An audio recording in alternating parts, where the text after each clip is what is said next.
अध्यक्ष जी, देखिए, जैसे ही बस मार्शल पे चर्चा शुरू हुई, पिछली बार भी सदन में चर्चा शुरू हुई थी, तब भी नेता प्रतिपक्ष उस समय पे विदुड़ी जी थे और उन्होंने यही नौटंकी करके वो सदन से भाग गए थे।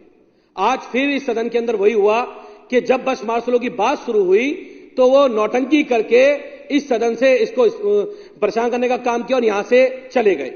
अध्यक्ष जी, दिल्ली के बस मार्शल, आज बड़े दुख के साथ मुझे सदन के अंदर ये बात रखनी पड़ रही है दूसरी बार कि दिल्ली के वो बस मार्शल जिन्हें दिल्ली के लोकप्रिय मुख्यमंत्री अरविंद केजरीवाल जी ने 2015 के अंदर दिल्ली की बसों के अंदर तैनात किया ताकि वो हमारी माताओं बहनों की, हमारे बच्चों की डीटीसी बस के अंदर सुरक्षा कर सके।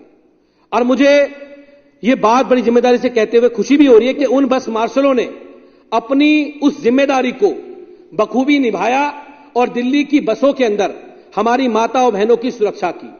और लगातार अरविंद केजरीवाल जी ने जब 10,000 बस मार्शलों को नियुक्त किया था, उसके बाद से लेकर 2023 तक, मतलब लगभग 8 साल तक वो दिल्ली की बसों के अंदर अपनी सर्विसेज दे रहे थे। वो दिल्ली में जब कोरोना काल आया देश भर के अंदर, तो दिल्ली के लोगों की सेवा कर रहे थे, दिल्ली के लोगों की मदद कर रहे थे, वो दिल्ली के लोगों को बढ़ चढ़ के उनका साथ देने का काम कर रहे थे। जब बाप बेटे को नहीं देख रहा था, बेटा बाप को नहीं देख रहा था, उस समय पर उन्होंने दिल्ली के लोगों की मदद की और अपनी जान को हथेली पर रख के कोविड काल के अंदर उन बस के मार्शलों ने दिल्ली के लोगों की सेवा करने का काम किया। लेकिन अध्यक्ष जी, दिल्ली के उपराज्यपाल महोदय ने 2023 में उनकी सैलरी रोकने का काम शुरू किया। जब सैलरी रोकने का काम शुरू किया अध्यक्ष जी, तो उसके बाद 6 महीने तक उन लोगों को सैलरी नहीं मिली और उसके बाद एक ऑर्डर निकाल दिया गया आनंद फानन में कि उन सब लोगों को नौकरी से हटाया जाता है। और उसका रीजन क्या दिया गया? एलजी साहब ने कहा कि आप जो डीटीसी की बस है उनके अंदर पैनिक बटन और सीसीटीवी कैमरे लग चुके हैं, इसलिए बस मार्शल की आवश्यकता नहीं है। अध्यक्ष महोदय, एक दिल्ली के उपराज्यपाल महोदय के द्वारा इस प्रकार का उदाहरण पेश करना, इस प्रकार का एग्जाम्पल देना कि डीटीसी की बस के अंदर अगर पैनिक बटन और कैमरे लग चुके हैं तो वहां पर सुरक्षा की कर्मी की जरूरत नहीं है, बस मार्शल की जरूरत नहीं है। एलजी साहब के घर के अंदर तो अभी हम शपथ ग्रहण समारोह में गए थे, हजारों कैमरे लगे हुए हैं और सिक्योरिटी गार्ड भी उतने हैं। एलजी साहब ने सिक्योरिटी को हटा दे, दिल्ली के अंदर दिल्ली पुलिस लोग सुरक्षा कर रही है, तो दिल्ली के अंदर जगह जगह हमने कैमरे लगाए हुए हैं, तो आपके दिल्ली पुलिस को कल हटा दोगे? अध्यक्ष महोदय, एक पूरी प्लानिंग के तहत उन 10,000 बस मार्शलों को हटाने का काम किया गया और उसके साथ साथ जो उनको झूठ परोसने का काम भारतीय जनता पार्टी के लोगों ने और एलजी महोदय ने करने का काम किया। अध्यक्ष महोदय, इसी सदन के अंदर मुझे याद है कि इस सदन के अंदर अध्यक्ष जी, हम लोगों ने 29 फरवरी को एक संकल्प पास किया और उस संकल्प के अंदर हमने पूरी डिटेल से यह बताया कि ये बस मार्शल 2015 से दिल्ली की जनता की सेवा कर रहे हैं, दिल्ली की बसों में सुरक्षा कर्मी का काम कर रहे हैं। लेकिन अध्यक्ष जी, हमने जो प्रस्ताव पास किया, वो प्रस्ताव पास होने के बाद पहले तो बीजेपी के लोग उन मार्शलों को गुमराह करते रहे। वो कहते रहे जी दिल्ली की सरकार नहीं चाहती है, उन्होंने आपको हटाया है, वो आपको नौकरी देना नहीं चाहते हैं। और हमने सदन में आके वो प्रस्ताव लाके स्पष्ट किया कि दिल्ली की सरकार को उन बस के मार्शलों की आवश्यकता है, हमारी डीटीसी बस के अंदर उन बहन बेटियों की सुरक्षा के लिए उनकी आवश्यकता है और दिल्ली की सरकार उनको नौकरी पे रखना चाहती है। लेकिन अध्यक्ष जी, उसके बाद जब ये प्रस्ताव पास हुआ, प्रस्ताव सदन के, ये जो सदन है ये दिल्ली के 2 करोड़ लोगों को रिप्रेजेंट करने का काम करता है, उनका प्रतिनिधित्व करने का काम करता है। इस सदन से पास किया गया प्रस्ताव जब दिल्ली के उपराज्यपाल महोदय के पास पहुंचा तो भाजपा के नेताओं ने झूठ बोलने का काम शुरू किया कि सदन में ऐसा कोई प्रस्ताव नहीं पास हुआ। हमारे पास सिविल डिफेंस वॉलंटियर की जो उनके लोग हैं वो सारे लोग आए, उन्होंने हमसे आगे कहा कि आपने जो प्रस्ताव पास किया है सदन में वो उपराज्यपाल महोदय के पास नहीं पहुंचा। हमने कहा ये तो सदन की व्यवस्था है, जो भी सदन में प्रस्ताव पास होगा वो उपराज्यपाल महोदय के पास जाएगा। आप देखिए किस तरह की छोटी छोटी बातें उपराज्यपाल कार्यालय से और भाजपा के लोगों ने करने का काम किया। उन्होंने कहा हमें प्रस्ताव प्राप्त नहीं हुआ, उसकी कॉपी लाके दो। हमने सिविल डिफेंस वॉलंटियर और मार्शलों को उस प्रस्ताव की कॉपी मुहैया कराने का काम किया। अध्यक्ष जी वो जाके फिर उनसे मिले, उन्होंने कहा जी अब तो कॉपी आपके पास आ गई, अब क्या करोगे? उन्होंने कहा जी कॉपी तो आ गई, लेकिन वो लोग चाहते नहीं है आप नौकरी पे लगो, उनके मिनिस्टर से किसे कहलवाओ, वो प्रस्ताव तो हमें आ गया लेकिन उनसे पीसी कह के कहलवाओ। हम लोगों ने, मैं और संजीव भाई यहां बैठे, हम लोगों ने विधानसभा की तरफ से इस प्रस्ताव की तरफ से एक पीसी की प्रेस कॉन्फ्रेंस करी और उसके अंदर हमने कहा कि हमने दिल्ली विधानसभा से प्रस्ताव पास किया है और हमारे सिविल डिफेंस के वॉलंटियरों को, बस के मार्शलों को उनका रोजगार वापस होना चाहिए। आज उनके घर चलने के भी लाले पड़े हुए हैं, वो अपने बच्चों की फीस नहीं भर पा रहे हैं और मुझे भी ये भी जानकारी मिली कि कुछ लोगों ने तो आत्महत्या तक कर ली अपनी अध्यक्ष जी। और हमने उसके बाद वो पीसी के माध्यम से बात रखी। उसके 2 दिन बाद अध्यक्ष जी हमने कहा, हमने वो पीसी की और उसके बाद फिर दोबारा वो बीजेपी के लोगों के पास गए। अब उन्होंने फिर क्या कहा अध्यक्ष जी, कहते हैं डायरी नंबर लाके दो, डायरी नंबर। अध्यक्ष जी इतना झूठ, इतना बेवकूफ हमारे बस के मार्शलों को इन लोगों ने बनाने का काम किया। एलजी साहब पूरी दिल्ली में जगह जगह घूमते हैं, रोज की रोज ट्वीट करते रहते हैं। मैं तो एलजी साहब से कहना चाहता हूं, अभी भी बीच में एक हुआ था, फिर बस मार्शल गए, उन्होंने कहा जी कि बीजेपी की तरफ से और आम आदमी पार्टी की तरफ से और दिल्ली विधानसभा की तरफ से आमने सामने लोग आए और चल के एलजी साहब के पास चले। अध्यक्ष जी मैं सदन में बताना चाहता हूं, उस दिन एलजी हाउस के बाहर 45 डिग्री टेम्परेचर के अंदर हमारे वो माताएं बहनें बस मार्शल बैठे हुए थे और उनके साथ हमारे 10 से ज्यादा विधायक वहां मौजूद थे, इस कारण से कि हमें उम्मीद थी कि बीजेपी के सांसद, बीजेपी के लोग वहां पे आएंगे और आने के बाद वो एलजी हाउस में हमारे साथ चलेंगे और हमारे बस मार्शल भाई बहनों को रोजगार मिलने का काम होगा। उधर से टेलीफोन आता है कि विधायक तो आ गए, मंत्री जी नहीं आए, जब मंत्री जी आएंगे तब बीजेपी के लोग आएंगे, तब विदुड़ी जी आएंगे, तब गुप्ता जी आएंगे। ये सूचना उनको मिली।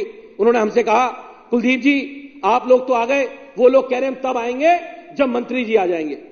अध्यक्ष जी मैं सदन को बताना चाहता हूं, उसी रोड पे 45 डिग्री टेम्परेचर में एलजी हाउस के बाहर सौरभ भारद्वाज जी मंत्री जी वहां पर पहुंच जाते हैं और 1 घंटा वहां रुकते हैं, लेकिन 1 घंटे तक भाजपा का कोई नेता वहां पर नहीं आता है, क्योंकि अध्यक्ष जी की नीयत साफ है, वो इन लोगों को रोजगार देना नहीं चाहते हैं।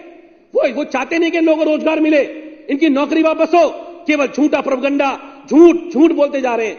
माननीय मुख्यमंत्री जी ने भी यहां पर उनकी व्यथा को रखने का काम किया था, अरविंद केजरीवाल जी ने भी यहां उनकी व्यथा को रखने का काम किया था इस सदन के अंदर, मुझे याद है।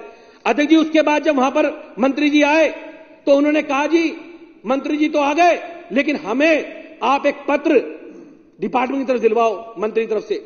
तो अध्यक्ष जी मैं बताना चाहता हूं सदन को कि हमारे जो रेवेन्यू मिनिस्टर हैं आतिशी जी, उन्होंने अपना एक लेटर दिल्ली के उपराज्यपाल महोदय को उसी दिन भेजने का काम किया और उस लेटर के अंदर उन्होंने बताया कि हम इन बस मार्शलों को दोबारा से रोजगार देना चाहते हैं। और उन्होंने अध्यक्ष जी उन्होंने कहा बड़े उससे, उन्होंने बताया कि as the elected government in the Delhi we are ready to extend the all possible help and support required to restore bus marshal their jobs. We hope that the matter will be considered positive discussion by the your good self. ये LG साहब को लिखा उन्होंने और LG साहब से कहा कि हम चाहते हैं कि इनको रोजगार वापस हो, लेकिन अध्यक्ष महोदय मुझे कहते हुए बड़ा दुख हो रहा है कि दिल्ली की मंत्री के लिखने के बाद, दिल्ली की विधानसभा के पास करने के बाद भी उन लोगों को आज तक रोजगार नहीं मिला, उनको नौकरी नहीं मिली।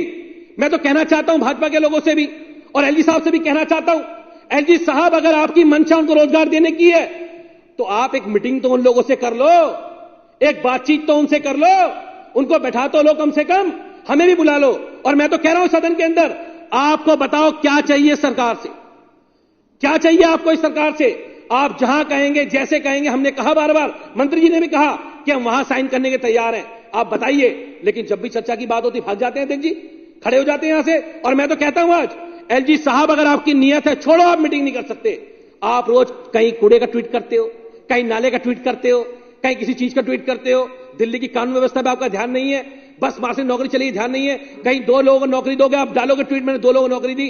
अरे अगर नौकरी 2 को दी तो 10,000 लोगों की नौकरी छीनने वाले भी आप हो।